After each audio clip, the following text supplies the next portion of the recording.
سے ملوا جاتی ہے صحبت اللہ والوں کی، اپنا رنگ دکھا جاتی ہے صحبت اللہ والوں کی، صحبت اللہ والوں کی، صحبت اللہ والوں کی، اللہ سے ملوا جاتی ہے صحبت اللہ والوں کی، اپنا رنگ دکھا جاتی ہے صحبت اللہ والوں کی، صحبت اللہ والوں کی، صحبت اللہ والوں۔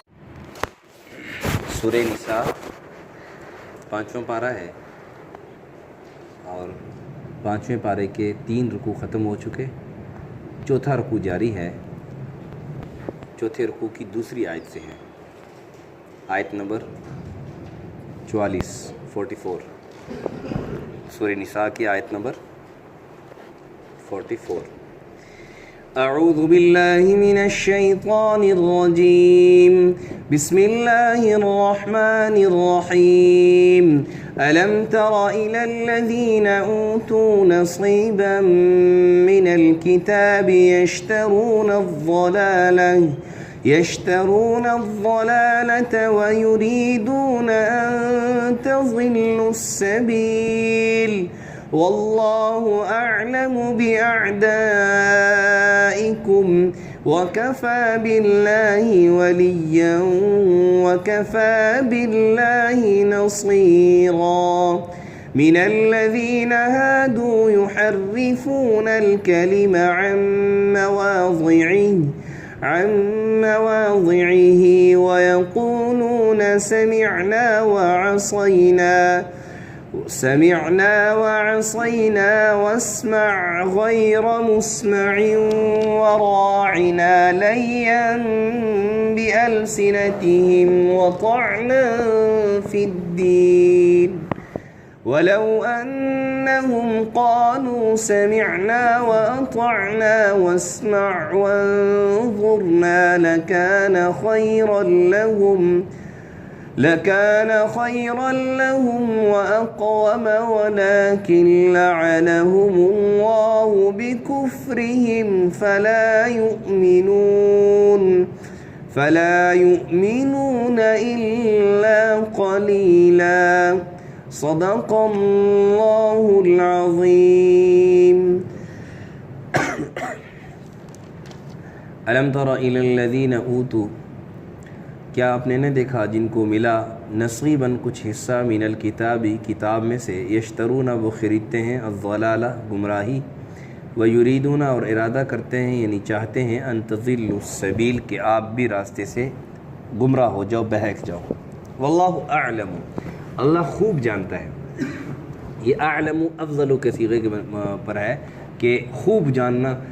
اعلم اس کو کہتے ہیں کہ جس سے زیادہ جاننے والا کوئی نہ ہو، جس سے زیادہ جاننے والا، جیسے اکبر ہے نا، اکبر کہ اس سے زیادہ بڑا کوئی نہیں، اللہ اکبر۔ تو اسی طرح اعلم کہ اللہ اتنا جانتے ہیں کہ اللہ سے زیادہ کوئی۔ واللہ اعلم باعدائکم، اللہ سب سے زیادہ جانتا ہے تمہارے دشمنوں کو، کہ دشمن تمہارا کون ہے، دوست کون ہے، خیر خواہ کون ہے، تمہارا خیر خواہ کون ہے اور تمہارا بد خواہ کون ہے، یہ سب اللہ جانتا ہے سب سے زیادہ۔ وکفیٰ باللہ ولیًا، اور اللہ کافی ہے تمہارے لیے حمایتی دوست، وکفیٰ باللہ نصیرا، اور اللہ کافی ہے تمہارے لیے مددگار۔ من الذین ہادوا، بعض یہودی یحرفون الکلمہ، یعنی یہودیوں میں سے بعض لوگ یحرفون پھیرتے ہیں، تحریف کرتے ہیں الکلمہ بات کو، عن مواضعہ اپنی جگہ سے، ویقولون اور کہتے ہیں سمعنا وعصینا، ہم نے سنا اور نہ مانا، واسمع اور کہتے ہیں سن، غیر مسمعین نہ سنائے جائے، یعنی ایسا سن کہ آپ کو کوئی نہ سنائے جاؤ، وراعنا اور کہتے ہیں کہ ہماری رعایت کر، یا لفظی معنی تو اس کا راعینا کا رعایت کرنا ہے، لیکن وہ اس معنی سے الٹا معنی مراد لیتے تھے، لیم بالسنتہم موڑ کر اپنی زبان کو، وطعنا اور عیب لگانا، طعنہ دینا فی الدین دین کو، ولو انہم قالوا اگر وہ کہتے سمعنا ہم نے سن لیا، واطعنا اور ہم نے مان لیا، واسمع اور آپ سن لیں، وانظرنا اور ہم پر نظر رکھیں، لکان خیرا لہم تو یہ کہ ان کے حق میں بہت بہتر ہوتا، واقوم اور بہت درست ہوتا، یہ بہت قوی بات ہوتی، بہت درست ہوتا، ولکن لعنہم اللہ لیکن لعنت اللہ کی ان پر، بکفرہم بسبب ان کے کفر کے، ویسے نہیں کوئی اللہ ظلم نہیں کرے، بسبب ان کے فلا یؤمنون الا قلیلا بس اب وہ ایمان نہیں لاتے مگر بہت کم۔ گزشتہ آیت مبارکہ میں کل کے سبق میں غسل کے وضو کے احکامات، وضو کا طریقہ، غسل کا طریقہ، تیمم کے بعض احکامات کہ تیمم کن صورتوں میں کر سکتے ہیں، پانی استعمال کرنے کی معذوری کی جو 3 صورتیں تھیں وہ عرض کی تھیں۔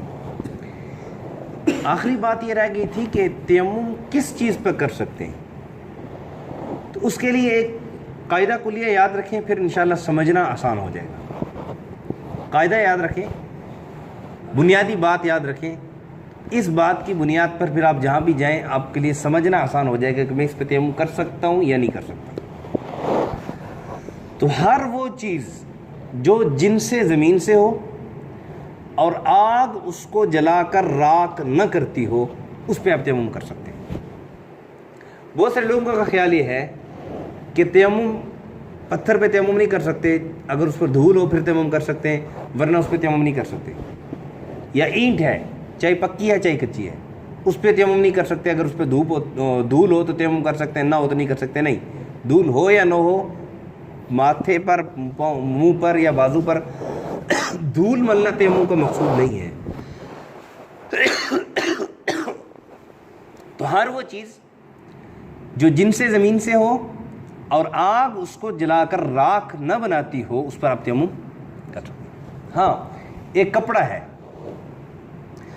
اس پر دھول ہے، اس پر دھول ہے تو ظاہر کپڑے پر تو تیمم نہیں کر سکتے، لیکن اس کے اوپر جو دھول ہے اس پہ تیمم ہو سکتی ہے۔ لیکن میں اس لیے عرض کیا کہ بہت سارے لوگوں کا خیال یہ ہے کہ تیمم صرف دھول پہ ہوتی ہے اور کسی چیز پہ نہیں ہوتی ہے، دھول نہ ہو تو پھر تیمم نہیں ہوتی ہے۔ نہیں، ہاں کپڑے پہ دھول ہے یا پلاسٹک کی کوئی چیز ہے، یہ ہے اس پر اتنی دھول ہے کہ آپ ہاتھ لگاؤ تو ہاتھ کو دھول لگ جاتی ہے، مطلب دھول محسوس ہوتی ہے، مطلب ایسے نشان لگاؤ نا تو سب پتہ چلتا ہے کہ کسی نے نشان لگایا، دھول ہے اس پر، تو اس پر آپ تیمم کر سکتے ہیں۔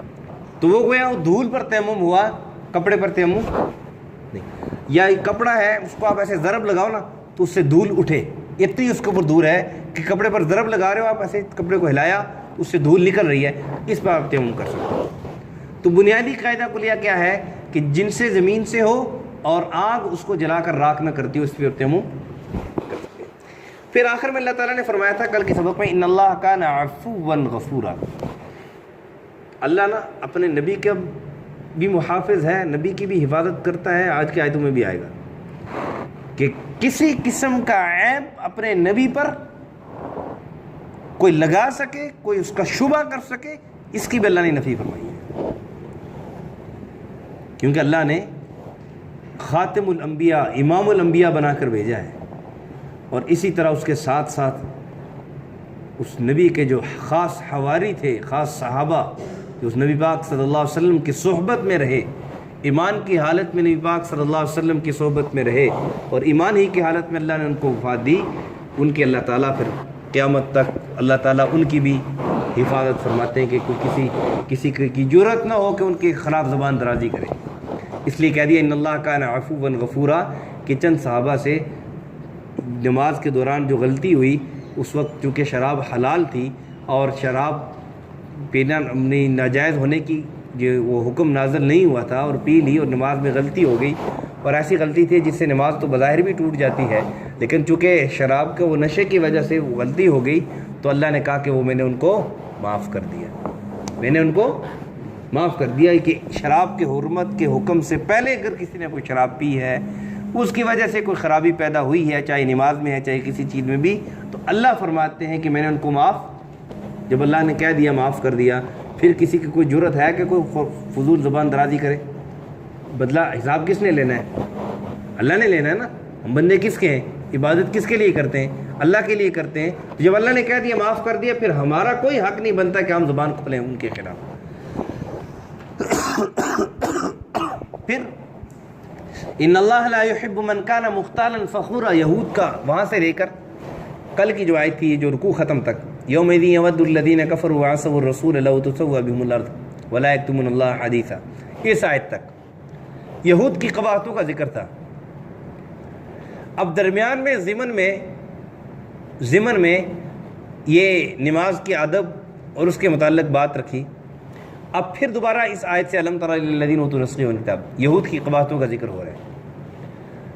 اور ہوا یوں کہ جب تیمم کی آیت نازل ہوئی اور تیمم تیمم کا حکم معلوم ہوا, تو چونکہ صحابہ کے اندر بھی منافقین تو موجود تھے جو بظاہر اپنے آپ کو مسلمان کہتے تھے لیکن تھے منافق تھے, تو انہوں نے جا کے ان کو اب مسخرے کے طور پہ بتلایا کہ دیکھو جی, پہلے تو کہتے تھے کہ اگر وضو ٹوٹ جائے تو وضو کرو, اور اگر صحبت کر لو مطلب بڑی حاجت ہو جائے تو غسل کر لو, تو وہ تو چلو عقل میں بات بیٹھتی ہے کہ پانی سے آدمی صفائی حاصل کر لیتا ہے, پاکی بھی حاصل کر لیتے ہیں.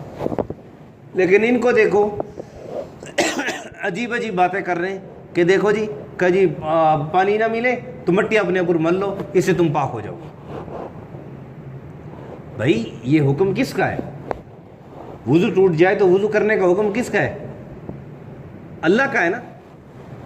اب پانی نہ ہونے کی صورت میں اللہ نے تیمم کا حکم دیا, اللہ نے یہ سہولت پیدا کی ہے, یہ سہولت اللہ ہی نے پیدا کی ہے, تو پھر اعتراض کس بات کا؟ تو یہودیوں نے اس پر مسخرہ اڑایا. اور پھر اس کے علاوہ بھی اللہ تعالیٰ نے ان کے ساتھ ساتھ اور بھی قباحتوں کا ذکر کیا ہے. یشترون الضلال, گمراہی کو خریدتے, ویریدون ان تضلوا السبیل, خود تو ہیں گمراہ. گمراہی کو خریدتے کا مطلب یہ ہے کہ ان کو پتہ ہے کہ حق بات سچ بات کیا ہے, اس کے باوجود یہ ناحق بات کو, ناجائز بات کو, نافرمانی والے بات کو, گمراہی والے راستے کو اختیار کرتے ہیں, گویا انہوں نے خود اپنے لیے یہ راستے کا انتخاب کیا اور کہا کہ یہ آپ کو بہکا کر, تمسخر اڑا کر, مذاق بنا کر آپ کو بھی دین سے بہکانا چاہتے ہیں. یہ دیکھو یہ کیا کر رہے, تم کیا کر رہے ہو, کدھر چلے گئے ہو, کیا ہو گیا تمہیں.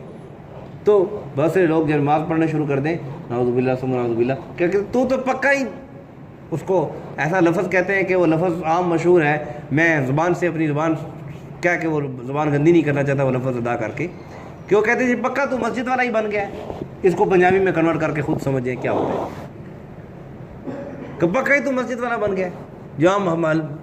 تو ایسے قسم کے الفاظ تمسخرے جو ہے نا وہ یہود بھی کیا کرتے تھے مسلمانوں کے. تو اللہ تعالیٰ نے فرمایا کہ یاد رکھو کہ تم بعض اوقات یہود سے, نصارہ سے دوستیاں قائم کر لیتے ہو تاکہ ان کی شر سے بچیں, اور بعض اوقات اس اعتبار سے دوستیاں قائم کر لیتے ہو کہ تاکہ ان سے جو ہے نا وہ ذاتی مفاد حاصل کریں بعض. تو اللہ تعالیٰ نے فرمایا کہ اگر اس قسم کا کسی کا ذہن ہے تو یہ یاد رکھو کہ یہود تمہارے دشمن ہیں, اور کون تمہارا خیر خواہ ہے, کون تمہارا دشمن ہے, واللہ اعلم, اللہ سب سے زیادہ جانتا ہے. اس لیے اللہ کے حکم کا مطلب, اللہ کی یعنی اس ارشاد کا مطلب یہ ہے کہ تم جس طرح اللہ تمہیں فرما رہے ہیں, اللہ کے حبیب صلی اللہ علیہ وسلم تمہیں فرما رہے ہیں, اس کے مطابق چلو, اپنی طرف سے قیاس رائیاں نہ کرو. وہ دین کے معاملے میں اپنی مرضی نہ کرو کہ ٹھیک ہے اس سے دوستی کر لوں گا تو مجھے فائدہ ہو جائے گا, اس سے دوستی کروں گا تو نقصان سے بچوں گا. نہیں, جس سے اللہ کہہ رہا ہے دوستی کرو, جس کی حمایت اللہ کہہ رہا ہے تم اس کی حمایت کرو, اللہ اس کی تم حمایت کرو. اللہ کے حبیب صلی اللہ علیہ وسلم فرما رہے اس کی. پھر فرمایا تمہیں حمایت کی ضرورت ہے نا, تمہیں سپورٹ کی ضرورت ہے نا, سپورٹ کی ضرورت ہے. اس نیت سے تم یہودیوں سے جو ہے نا وہ دوستی کرتے ہو, ان کے ساتھ معاہدے کرتے ہو. ایک تو نبی پاک صلی اللہ علیہ وسلم نے معاہدے کیے ہیں تو وہ اس کے خلاف نہیں ہوں گے, وہ اس کے خلاف نہیں ہوں گے. اس لیے کہ دینی معاملے میں ایک آدمی کے شر سے بچنے کے لیے بظاہر اس کی حمایت کر لینا یہ غلط بات نہیں ہے, یہ اس کے خلاف نہیں ہے. یہ وہ بات ہو رہی ہے کہ آپ ان کو کامل طور پر, کلی طور پر ان کو حمایتی سمجھ رہے ہیں کہ گویا ان کے ساتھ ہم نے حمایت نہ کی تو گویا ہم نقصان ہو جائے گا ہمارا. تو خیر اللہ تعالیٰ فرما رہے کہ تمہیں حمایت کی ضرورت ہے تو وَكَفَى بِاللَّهِ وَلِيًّا, تمہارا حمایتی اللہ کافی ہے. اللہ فرماتے ہیں یہ سب میرے قبض قدرت میں, ان سب پر اختیار میرا ہے, ان سب کا بڑا میں ہوں. ہر چیز پر قادر میں ہوں، ان کو طاقت میں نے دی ہے، ان کے ہر ایک چیز کا اختیار میرے پاس ہے، میں تمہاری حمایت کے لیے کافی نہیں ہوں؟ کیا تم مجھے اپنی حمایت کے لیے کافی نہیں سمجھتے؟ اور ایک طرح سے نبی پاک صلی اللہ علیہ وسلم کو تسلی بھی ہے کہ نبی پاک صلی اللہ علیہ وسلم مسلمانوں کو تھوڑا دیکھ کر پریشان ہو جایا کرتے تھے، بعض اوقات اللہ سے مانگا کرتے تھے کہ یہ کافر ظلم کر رہے ہیں، کہیں یہ تھوڑے سے جو مسلمان ہیں یہ بھی ختم نہ ہو جائیں، کہیں اللہ کے دین کی جو سربلندی کے لیے میں آیا ہوں کہیں جو ہے وہ اس میں کوئی کمی باقی نہ رہ جائے، چونکہ ایک ڈیوٹی تھی اور ڈیوٹی پوری کرنے کا نبی پاک صلی اللہ علیہ وسلم مکمل عزم کرتے تھے اور پورا حق ادا کرتے تھے۔ تو اللہ تعالیٰ نے فرمایا کہ میں آپ کی حمایت کر رہا ہوں نا، وَكَفَى بِاللَّهِ نَصِيرًا، اور اللہ ہی تمہاری مددگار تمہارے لیے کافی ہے۔ اور ایک معنی یہ ہے کہ آدمی دوستی اس لیے کرتا ہے کسی سے، دوستی اس لیے کرتا ہے تاکہ کل کسی موقع پر میرے کام آ سکے، کل کسی موقع پر میرے کام۔ اللہ کہتا ہے میں تمہارا دوست کافی ہوں اور میں ہی تمہاری مدد کروں گا۔ وَكَفَى بِاللَّهِ نَصِيرًا، مدد کے لیے بھی اللہ ہی کافی ہے۔ دوستی کرنی ہے اللہ فرماتے ہیں مجھ سے کرو، مدد مانگنی ہے مجھ سے مدد مانگنی، دوستی کے لائق بھی اللہ اور مدد مانگنے کے لائق بھی اللہ۔ آج مسلمان جب تھوڑا سا اس پر حال آتا ہے پریشان ہو جاتا ہے، ادھر ادھر ہاتھ پات مارنا شروع کر دیتا ہے، ادھر ادھر نہیں، اللہ سے تعلق بناؤ، اللہ کو اپنا مددگار بناؤ۔ دیکھو اللہ کیسے راستے کھولتے ہیں۔ اور پھر کہا کہ من الذین ہادوا یہودی یحرفون الکلم عن مواضعہ، بات کو نا لفظ کو توڑ موڑ کر بیان کرتے تھے۔ وہ کیسے؟ ویقولون، وہ کہتے تھے سمعنا وعصینا۔ اللہ کے حبیب صلی اللہ علیہ وسلم جب ان منافق جو تھے نا، اللہ کے حبیب صلی اللہ علیہ وسلم ان کو حکم بتلاتے تو کہتے ہاں ہاں ہاں میں نے سن لیا، دل میں کہتے نہیں مانتے، دل میں کہتے ہم۔ اور پھر کہا واسمع غیر مسمع، واسمع غیر مسمع، اس کا ایک معنی تو یہ کہ سن نہ سنایا جائے۔ کیا مطلب؟ کہ آپ ایسی باتیں سنا رہے لوگوں کو آپ ایسی باتیں سنا رہے کہ کوئی آپ کی مخالفت نہیں کر سکتا اس بات میں، نہ سنایا جائے کہ کوئی آپ کو کوئی اس پر اٹیک نہ کرے، آپ کی بات کو کوئی فضول جواب نہ دے، بظاہر اس کا مطلب ہی بنتا ہے۔ لیکن وہ کیا کہتے تھے کہ ہم نے سنا ایسے کہ سنا ہی نہیں، سنا ایسے کہ سنا ہی، یہ کہتے سامنے کہتے تھے کہ ہم نے سن لیا، دل میں کہتے تھے ہم نے سنا ہی نہیں، ہم نے وہ ایک کان سے سن کر دوسرے کان سے نکال دیا، اس کا یہ مطلب اب وہ لیتے تھے۔ ایک تو یہ غلط کام یعنی گستاخی، اللہ کو اپنے حبیب کی گستاخی پسند نہیں، اس لیے اللہ اس کا اظہار۔ وراعنا لیم بألسنتہم، سورہ بقرہ میں بھی گزر چکا ہے کہ اپنی زبان موڑ کر، راعنا کا ایک مطلب یہ تھا کہ ہماری رعایت کیجیے، راعنا کا ایک مطلب یہ تھا، بظاہر مطلب یہ کیا ہے ہماری، لیکن یہ اپنی طرف سے راعنا چرواہے کو بھی کہتے تھے، چرواہے کو، تو یہ اپنے تھے مطلب راعنا نبی پاک صلی اللہ علیہ وسلم کہتے تھے، اور یہ خود اپنے دل میں اس کا مطلب یہ سمجھتے تھے کہ ہم گویا نبی پاک صلی اللہ علیہ وسلم کو نعوذ باللہ چرواہا سمجھتے ہیں، اور لوگوں کے سامنے لوگ اس کا مطلب یہ سمجھتے تھے کہ نبی پاک صلی اللہ علیہ وسلم سے اپنی رعایت کی درخواست کر رہے ہیں کہ اے رسول اللہ صلی اللہ علیہ وسلم ہماری بھی رعایت فرمایا کریں، اور اپنے تھے اس کا یہ معنی لے لیتے تھے۔ تو اس لیے اللہ تعالیٰ فرمایا لیم بألسنتہم، زبان موڑ کر، راعینا،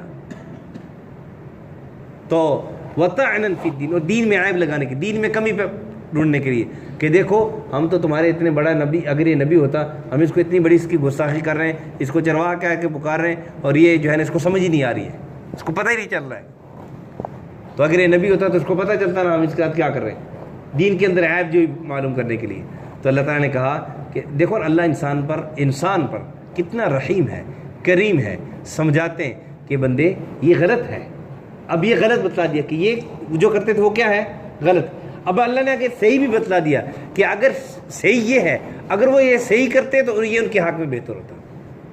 کتنے اللہ رحیم ہے، غلط راستہ ہی بتلا دیا کہ ادھر جاؤ گے یہ غلط ہے، یہ غلط ہے، سارا بتلا دی، اور صحیح بتلا دی یہ صحیح ہے، اور یہ تمہارے حق میں بہتر بھی ہے، ساتھ فائدے بھی بتلا دیے۔ تو اس لیے اللہ نے کہا وَلَوْ أَنَّهُمْ قَالُوا سَمِعْنَا، اگر وہ کہتے ہیں کہ ہم نے سنا، وَأَطَعْنَا، وَعَصَيْنَا کے بجائے وہ کیا کہتے وَأَطَعْنَا، اور ہم نے مان لیا، یعنی اگر وہ سن کر مان لیتے، وَاسْمَعْ، اور سن کر وہ کہتے تھے کہ وَانظُرْنَا، ہم پر بھی نظر رکھیں، وہ راعینا پر اس وقت پابندی لگا دی اللہ تعالیٰ کہ راعینا نہ کہو، لا تقولوا راعینا، یہ سورہ بقرہ میں گزر چکا کہ راعینا پر پابندی لگے کہ راعینا لفظ استعمال ہی نہ کرو، اس کے بدلے آپ یہ کہیں وانظرنا، ہماری طرف دیکھیے، لکان خیر لہم واقوم، یہ ان کے لیے بہتر بھی ہوتا اور زیادہ درست بھی ہوتا. گویا ان کی یہ بات جو انہوں نے غلط بات کہی اس کے بدلے میں درست بات یہ تھی, اللہ نے درست بھی بتلا دی. اور اللہ نے کہا لیکن کیا وَلَٰكِن لَعَنَهُمُ اللَّهُ, ان یہودیوں پر اللہ کی لعنت ہے. یہودیوں پر اللہ کی, یہودیوں کے لفظ پیچھے تذکرہ گزرا نا, اللہ فرماتے ہیں یہودیوں پر کیا ہے اللہ کی, کیوں ظلم کر رہے ہیں, ظلم کی وجہ سے, یا کوئی ذاتی عناد ہے اللہ کا, نہیں, بِكُفْرِهِمْ, ان کے کفر کے سبب, ان کے کفر کے سبب. اس پارے کے آخر میں بھی آئے گا, اللہ فرماتے ہیں مَا يَفْعَلُ اللَّهُ بِعَذَابِكُمْ, اللہ کو کیا ضرورت ہے کسی کو عذاب دینے کی, اللہ کیا کرے گا کسی کو عذاب دے کے. ان شکرتم وآمنتم, اگر یہ شکر کر لیں اور اللہ پر ایمان لیں تو پھر اللہ کو کیا ضرورت ہے تمہیں عذاب دینے کی, جہنم میں تمہیں جلانے کی. لیکن تم نہیں مانتے, اس لیے اللہ نے وہ جہنم تمہارے لیے تیار کی. اور کہا کہ فلا یؤمنون الا قلیلا, اللہ کی لعنت ہے ان پر کہ اوپر مہر لگ چکی ہے کہ وہ ایمان نہیں لائیں گے. تھوڑے جو ان پہ جن کے نصیب میں ایمان ہے وہ ایمان لے آئیں گے, ورنہ اکثر ان میں سے ایمان نہیں لائیں گے. یہ تھا ان آیت کا مفہوم کا خلاصہ. اللہ سمجھ عمل کی توفیق عطا فرمائے. الم ترى, کیا آپ نے نہیں دیکھا, الی الذین, ان لوگوں کی طرف, اوتوا, جن کو ملا نصیبا, کچھ حصہ, من الکتاب, کتاب میں سے, یشترون الضلالۃ, وہ خریدتے ہیں گمراہی, ویریدون, اور چاہتے ہیں, ان تضلوا السبیل, کہ آپ بھی راستے سے بہک جائیں. واللہ اعلم باعدائکم, اللہ خوب جانتا ہے تمہارے دشمنوں کو. وکفی باللہ ولیا, اور اللہ کافی ہے حمایتی دوست. وکفی باللہ نصیرا, اور اللہ کافی ہے مددگار. من الذین ہادوا, بعض یہودیوں میں سے, یعنی بعض وہ لوگ جو یہودی, یحرفون الکلمہ, پھیرتے ہیں بات کو, عن مواضعہ, اپنی جگہ سے, ویقولون, اور کہتے ہیں, سمعنا, ہم نے سنا, وعصینا, اور نہ مانا, واسمع, اور کہتے سن, غیر مسمع, کہ نہ سنایا جائے, ویقولون وراعنا لیًّا بألسنتہم, اور کہتے تھے راعنا, موڑ کر اپنی زبان کو, وطعنا فی الدین, اور عیب لگانے کے لیے دین میں. ولو انہم قالوا سمعنا, اگر وہ کہتے کہ ہم نے سن لیا, واطعنا, اور مانا, واسمع, اور سن, وانظرنا, اور ہم پر نظر رکھیں, لکان خیرا لہم, یہ ان کے حق میں بہتر ہوتا, واقوم, اور درست بات ہوتی. ولکن لعنہم اللہ, لیکن لعنت ہے اللہ کی ان پر, بکفرہم, ان کے کفر کے سبب. فلا یؤمنون الا قلیلا, اللہ وہ ایمان نہیں لاتے, وہ جو کافر ہیں وہ ایمان نہیں لاتے مگر بہت کم ان میں سے. الحمدللہ رب العالمین, والعاقبۃ للمتقین, الصلاۃ والسلام علی اشرف الانبیاء والمرسلین, وعلی الملائکۃ المقربین, وعلی عباد اللہ الصالحین. یا رب لک الحمد کما ينبغی لجلال وجہک وعظیم سلطانک. اللہم احفظنا من کل بلاء الدنیا وعذاب الآخرہ. ہمارے مسجد کے نمازی بھائی پرویز صاحب کے بھائی فوت ہو گئے, ان کی مغفرت کے لیے دعا فرمائے. اللہ ان کی مغفرت فرما. یا اللہ لاحقین کو صبر جمیل عطا فرما. یا اللہ ہم سب کو فکر آخرت نصیب فرما, آخرت کی تیاری کی توفیق نصیب فرما. ہمارے ایک دوست ہیں, شاگرد بھی ہیں, بڑے اچھے عزیز ہیں, ان کی اکلوتی بیٹی تھی, ایک ہی بیٹی تھی, اور کوئی اولاد بھی نہیں تھی. وہ آج صبح اس دنیا سے رخصت ہو گئی, چھوٹی معصوم بچی تھی. یا اللہ تو ان کو صبر جمیل عطا فرما, اجر عظیم عطا فرما. آخرت میں ان کے لیے یا اللہ بہترین, یا اللہ ذخیرہ کا ذریعہ بنا. یا اللہ ان کا بہترین نعمت بدل ان کو عطا فرما. جس بھائی کی بھی اولاد نہیں, ان کو نیک صالح اولاد عطا فرما. جن کو اولاد دی ہے اپنے والدین کے لیے آنکھوں کی ٹھنڈک کا ذریعہ بنا, اپنے والدین کا فرمان بردار بنا, پھر ان کا مستقبل روشن فرما, ان کو دنیا اور آخرت میں کامیابی نصیب فرما. صلی اللہ علی النبی الکریم محمد و علی آلہ وصحبہ. جزاکم اللہ خیرا.